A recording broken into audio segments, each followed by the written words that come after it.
Hello guys, welcome to our channel. నేను మీ Charan Parimi. Director Paramjit అనుకోకుండా ఒక వివాదంలో చిక్కుకున్నాడు.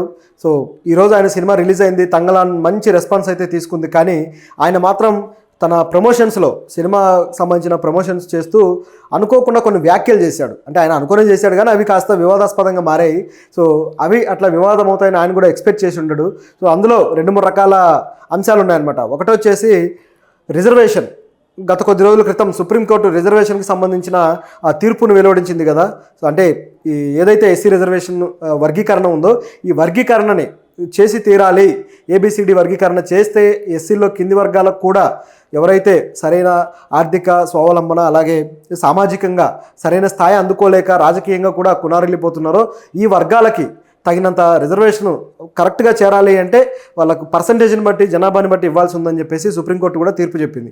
సో ఆ తీర్పును బేస్ చేసుకొని మిగతా రాష్ట్రాలు కూడా రాష్ట్ర స్థాయిలో ప్రణాళికలు రచిస్తూ ఉన్నాయి. ఇది మనకు తెలిసిందే. అయితే ఈ తీర్పుకు సంబంధించి మరికొన్ని విషయాలు కూడా చర్చకు వచ్చాయన్నమాట, వివాదాస్పదమైన విషయాలు. ఆ విషయాల మీద పారంజిత్ ఇది సరైంది కాదు అని చెప్పేసి ఆ రిజర్వేషన్ వర్గీకరణకు సంబంధించి కాస్త వ్యతిరేకంగా మాట్లాడాడు.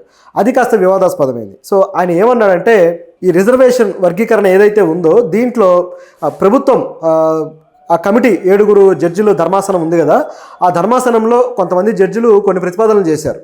సో ఆ ప్రతిపాదనల్లో ఒక ప్రతిపాదన ఏంటంటే క్రీమీ లేయర్ని కూడా అప్లై చేయాలి అని. క్రీమీ లేయర్ ఏంటి, అలాగే ఈ మొత్తం ఈ సినారియో ఏంటి, వర్గీకరణ కావచ్చు, అలాగే ఏబిసిడి కేటగిరీ ఏంటి, ఇదంతా కూడా మనం ఆల్రెడీ గత వీడియోలో చర్చించుకున్నాం.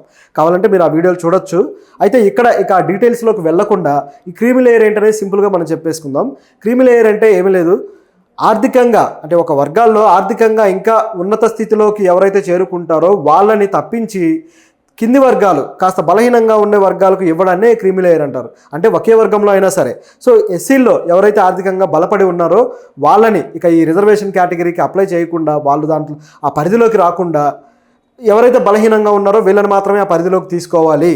సో ఈ విధంగా అంటే తరాలుగా ఇంకా దీన్ని ఈ విధంగా మెయింటైన్ చేస్తూ వస్తే అన్ని వర్గాలకి అందడానికి అవకాశం ఉంటుంది. లేకపోతే డబ్బున్న వర్గాలే మళ్ళీ రిపీటెడ్గా వచ్చే అవకాశం ఉందని చెప్పేసి దీన్ని ఒక పద్ధతిగా తీసుకొచ్చారు. అయితే అంటే దీన్ని తేవాలి అని ప్రతిపాదన అయితే చేశారు. ఈ ప్రతిపాదనని కేంద్ర ప్రభుత్వం అయితే అంగీకరించలేదు. అలాగే మోడీ గారు కూడా మొన్న ఒక స్పీచ్లో ఈ క్రీమీ లేయర్ అనేది మేము అప్లై చేయట్లేదు, అందరికీ కూడా ఎస్సీల్లో ఎవరైతే ఉన్నారో వర్గీకరణ కట్టుబడి అందరికీ కూడా అన్ని సమానంగా అందేటట్టు మేము చూస్తాము అని చెప్పేసి మోడీ గారు కూడా అన్నారు. అది చాలా హర్షించదగ్గ విషయం, మెచ్చుకోవాలి కూడా. అయితే మరి నిజంగా ఈ విధంగా జరగట్లేదా, దుర్వినియోగం అవ్వట్లేదా, రిజర్వేషను డబ్బున్న వర్గాలకే వెళ్ళట్లేదంటే చాలా చాలా మైనర్ లెవెల్లో వెళుతుంది. డబ్బున్న వర్గాల నుంచే మళ్ళీ వాళ్ళ పిల్లలకు కూడా, ఇప్పుడు ఐఏఎస్ ఐపీఎస్లో అయిన వాళ్ళ కుటుంబాల పిల్లలకు కూడా ఆ రిజర్వేషన్ వర్తింపజేస్తున్నారనమాట. సో అలా జరుగుతుంది. మరి వాళ్ళకి ఎందుకు అది అవసరమా అంటే కొన్నిసార్లు ఏమైపోతుందంటే ఈ రిజర్వేషన్ అనేది ఎంత ఉన్నత స్థితిలో ఉన్నవాడైనా సరే వాడు అనుభవించవచ్చు. కానీ ఒకవేళ అది లేకపోతే మళ్ళీ వాడు ఉన్నత స్థితికి వెళ్ళే అవకాశాలు కోల్పోయే పరిస్థితి కూడా ఉంది. అంటే కులాన్ని అడ్డం పెట్టుకుని వాడిని దూరం చేసే పరిస్థితి కూడా ఉందన్నమాట. ఎందుకంటే ఇది సామాజికంగా, అది ఆర్థికంగా ఏదో అమ్మానీలు చేయడానికి తెచ్చింది కాదు. సామాజికంగా కాస్త గౌరవము మర్యాద కలిగించే ఉపాధులు ఉద్యోగాల్లోకి వెళ్తారు, సామాజిక స్థాయి పెరుగుతుంది అని దాన్ని ఆలోచించి తెచ్చింది. కాబట్టి ఒకవేళ అది కానీ ఒక తరం అందుకోలేకపోతే, ముందు తరానికి ఇచ్చాం కదా తర్వాత తరానికి అవసరం లేదనుకుంటే ఆ తర్వాతి తరమే ఒక్కసారిగా కునారిల్లిపోయే పరిస్థితి కూడా రావచ్చు అనే భయం అయితే ఉంది.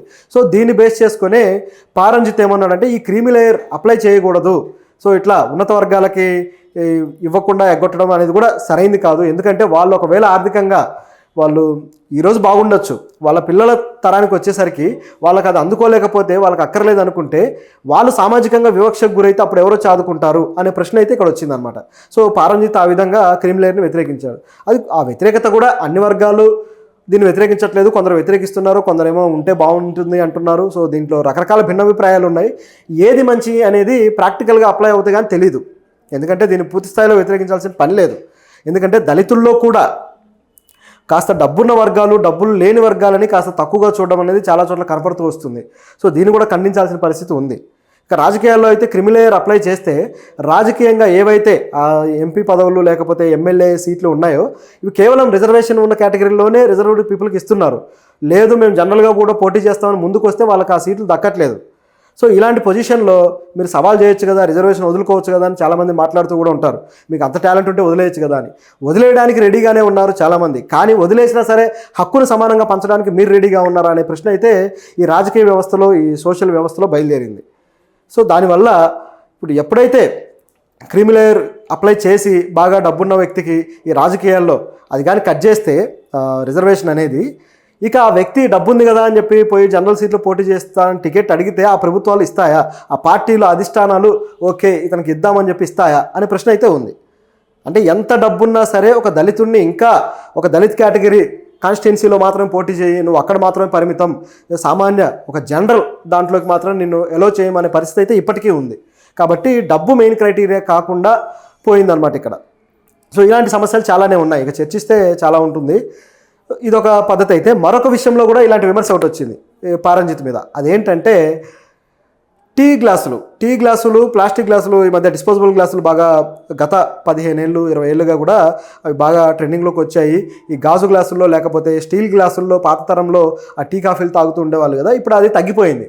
అయితే ఇతను మాట్లాడింది టీ షాపుల్లో తాగే గ్లాసుల గురించి కాదు, ఇళ్లల్లో కూడా డిస్పోజబుల్ గ్లాసుల్లో కొన్నిసార్లు ఆ టీలు పోసిస్తుంటారు అనమాట గెస్ట్ వచ్చినప్పుడు. సో దాని విషయాన్ని పాయింట్అవుట్ చేస్తూ టీ గ్లాసులు ఈ విధంగా డిస్పోజబుల్ గ్లాసులు ఇవ్వడం కూడా అంటరానితనమే, దీన్ని మనం ఖండించాలి అని చెప్పేసి పారంజిత్ అన్నాడు. సో ఒక్కసారిగా దుమారం రేగిపోయింది. ఎవరైనా డిస్పోజబుల్ గ్లాసులు ఎందుకు వాడతారు?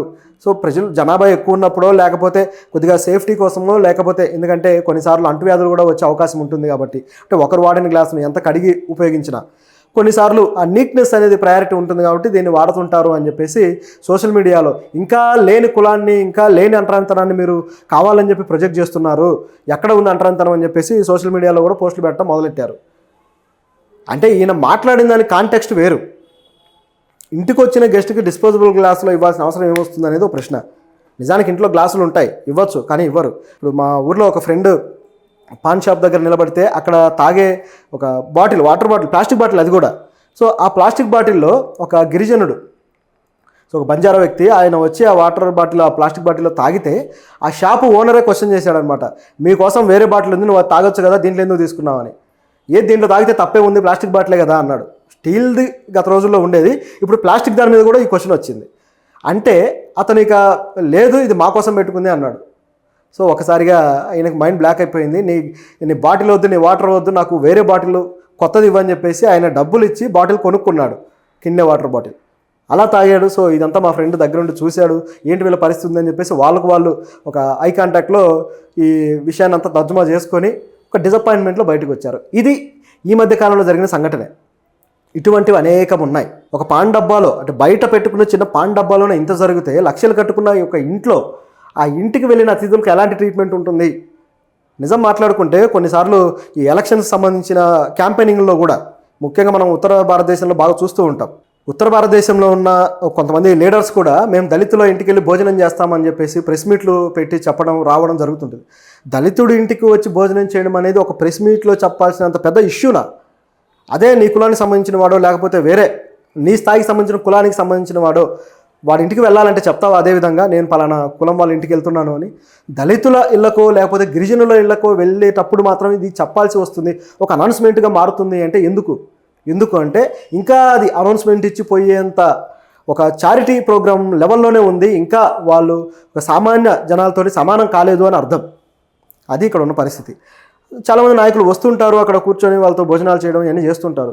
కానీ ఇందులో కూడా ఒక లాజిక్ ఏంటంటే, వాళ్ళు తినే భోజనాలు ఆ దళితుడి ఇంట్లో చేసినవి కాదనమాట. ఆ నాయకుడు సపరేట్గా వాళ్ళ అసిస్టెంట్లకు డబ్బులు ఇచ్చి వేరే చోట నుంచి తెప్పించి హోటల్స్ నుంచి అక్కడ పెట్టుకుని భోజనాలు చేసిన సంఘటనలు అనేకం ఉన్నాయి. ఇవన్నీ వెలుగులోకి వచ్చాయి. ఇప్పుడు ప్రభుత్వాల్లో ఉన్న నాయకులు చేశారు, గత ప్రభుత్వాల్లో ఉన్న నాయకులు కూడా చేశారు. ఎందుకు వాళ్ళ ఇళ్లలో తినరు? సరే, వాళ్ళు వండింది తినడానికి మీకు కష్టంగానే ఉంది అనుకుందాం, కనీసం టీ కాఫీలన్నా తాగొచ్చు. సరే, వంట ఫుడ్ నచ్చలేదు, టేస్ట్ నచ్చలేదు అంటే అది వేరు, టీ కాఫీలు తాగొచ్చు, సమస్య ఉండదు. కానీ అవి కూడా తాగరు. సో ఇప్పుడు ఊరికే షో అనమాట, మీడియా కోసం షో చేయడానికి వెళ్ళి ఇలా చేసిన సంఘటనలు ఉన్నాయి. నిజానికి ఇది రివర్స్లో జరగాలి. ఒక దళితుడే ఈ నాయకుడి ఇంటికి వెళ్ళి ఆ ఇంట్లో వారి డైనింగ్ టేబుల్ మీద కూర్చొని తిన్నప్పుడు కదా, అప్పుడు కదా వీళ్ళిద్దరికి సమాన స్థాయి ఉంటుంది. వాళ్ళు వచ్చి ఇక్కడ కింద కూర్చొని తిని ఒక పూట వెళ్ళిపోతే అయిపోయిందా? నిజానికి నువ్వు మా ఇంటికి రాని ఆహ్వానించే స్థాయి వచ్చినప్పుడు సమాన స్థాయి ఉంటుంది. అంటే ఒక నాయకుడనే కాదు, ఆ నాయకుడి దగ్గర ఉన్న కార్యకర్త అయినా సరే ఆర్థిక తారతమ్యాలు ఎప్పుడూ ఉంటూనే ఉంటాయి, ఆ గ్యాప్ అనేది చూపిస్తూనే ఉంటారు. కానీ సామాజికంగా ఈ తారతమ్యాన్ని పోగొట్టడానికి చర్య రివర్స్లో జరగాలి, ఇది జరగదు. సో ఇదే అంటరానితనం అంటే, ఇంతకంటే పెద్ద ఎగ్జాంపుల్ అక్కర్లేదు. అనేక చోట్ల అనేక విధాలుగా రూపు మార్చుకున్న అంటరానితనం ఇంకా ఉంది. సో దాన్ని కాదనలేని సత్యం అది. సో కాకపోతే కొంతమంది డైరెక్టర్లు ఇలా మాట్లాడినప్పుడు దీని మీద కౌంటర్ వేయడానికి కూడా కొన్ని వర్గాలు ఉంటాయి కాబట్టి వాళ్ళకేంటంటే వాళ్ళు భుజాలు తడుముకోవడం అలవాటు ప్రకారం భుజాలు తడుముకుంటుంటారు. కానీ పారంజిత్ చెప్పింది మిస్ఫైర్, అంటే కొద్దిగా వేరే విధంగా మిస్అండర్స్టాండ్ చేసుకొని ఈ విధంగా వచ్చింది తప్పితే ఆయన చెప్పిన ఉద్దేశం వేరు. సో అయితే దీని విషయంలో మనం ఎప్పుడైతే ఇలాంటి సామాజిక రుగ్మతల విషయంలో ఉన్నదాన్ని కూడా గుర్తించకుండా లేదు అంటామో, అలా అన్న టైంలో మనం కళ్ళు మూసుకుపోయినట్టుగా మనం భావించాలి. ఇక దాన్ని తుడిచేయడానికి లేదా తీసేయడానికి మనం ఏ చర్యలు తీసుకోకుండా ఉంటాము అనేది దాని అర్థం. ఎప్పుడైనా సరే సమస్యను గుర్తిస్తే దాన్ని తొలగించడానికి అవకాశం ఉంటుంది. అసలు నేను గుర్తించడానికి రెడీగా లేకపోతే ఆ సమస్య అక్కడక్కడే పెద్దదవుతూ వస్తుంది, మనం మాత్రం కళ్ళు మూసుకొని ఉంటాం. అది ఇప్పుడు జరుగుతుంది. అంటే సమస్యను తీసేయడానికి రెడీగా లేరు. దీనికోసమే పారంజిత్ తన సినిమాల ద్వారా గట్టిగా వాయిస్ వినిపిస్తున్నాడు. తన మొట్టమొదటి సినిమా అట్టకత్తి నుంచి, అలాగే మద్రాస్లో కూడా ఇదే కాన్ఫ్లిక్ట్, దళిత కాన్ఫ్లిక్ట్ చూపించాడు. తర్వాత కబాలి, కాలా ఈ సినిమాల్లో కూడా అదే కాన్ఫ్లిక్ట్ చూపించాడు. సో అలాగే ఇప్పుడు వస్తున్న తంగలాన్లో కూడా అటువంటి కాన్ఫ్లిక్ట్తోనే వస్తున్నాడు. సో ఆయన వాయిస్ అంత గట్టిగా వినిపిస్తున్నాడు అనమాట.